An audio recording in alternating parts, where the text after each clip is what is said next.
Войка ме помагаха како моите секојдневен живот. Тада моля, поедно да се видим.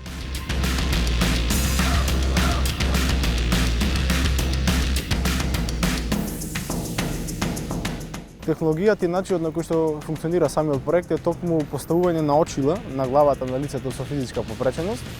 И на самите очила има поставена и веб камера која што постојано го следи движењето на окото од лицето со физичка попреченост и дава соодветни сигнализации во системот. Јас сум Давид Лазаровски, студент сум на факултетот ФИНКИ во Скопје. Одлучивме да биде нормално името From Zero to Hero или на македонски би значило од нула до херој.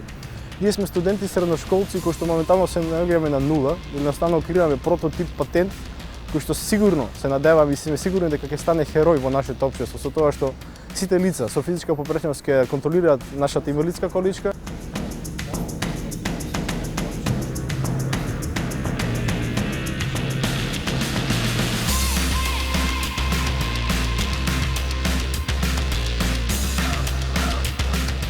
Оно што ни мотивира е нивната храброст и нивната борбеност, колку тие се способни да се справуваат со пречките кои што им ги создава нашето општество. Јас сум Мартин Динев, дел од тимот From Zero to Hero. Моментално сум студент на ФИНКИ прва година.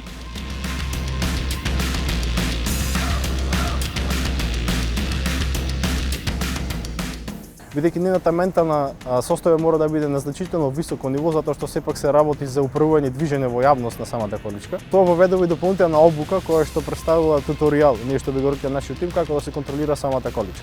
Им препорачам на сите млади да вложат во својот живот затоа што сите се раѓаат како победници, да го вложуваат својот максимум во себе и да живеат секој ден надевајќи се на некое ново нешто и ново знаење.